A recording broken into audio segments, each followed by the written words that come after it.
Mira, how would you define yourself? Right. Yes. So I'm a woman.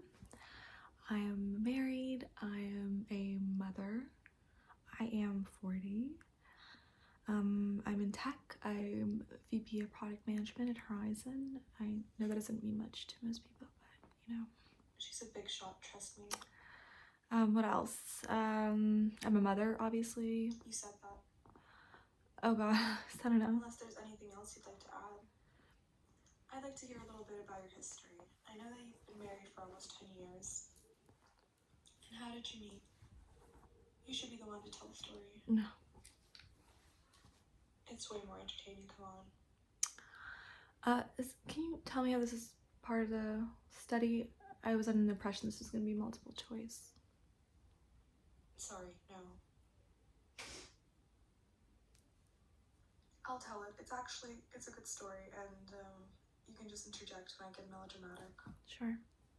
So we met at Columbia. We were in a seminar together, English Lit, so we spent 3 hours a week in a tiny little room, but at this point, there was no way that we would have ever... I should mention that I was still Orthodox at the time. Oh.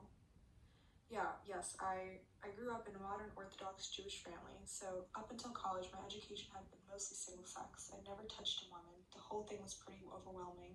Me with my black yarmulke and all these young women in their little tank tops. And Mira specifically was like a campus celebrity. I thought of Mira as a kind of...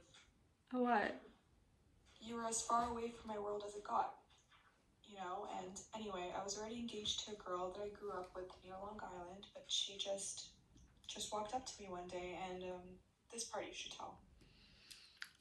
Okay, so I was in a theater group in school, and one day we were doing this play by Bosch the singer, and I was doing all this research on Orthodox Jews, and one day after class I asked him if I could talk to him, and he was completely horrified. I was, yeah, paralyzed, and I'd already started the process of leaving my religion. You mean you actually started dating?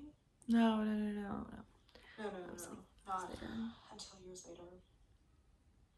I was already here in Boston, and I was creeping around on her MySpace page, and I saw that she was moving here and that she was looking for an apartment share, so we became roommates, and from there it progressed.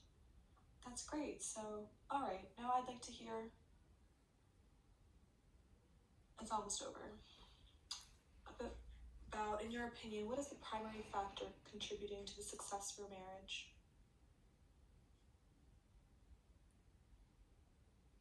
Look, maybe it's because of my background, but lust think it's so obvious that Western culture, consumer culture, has very purposefully created these completely irrational expectations that marriage must at all times be based on passion, on sex, on relentless emotional intensity, when it's so obvious that these things stem from novelty. So the whole concept of complete is a complete fallacy.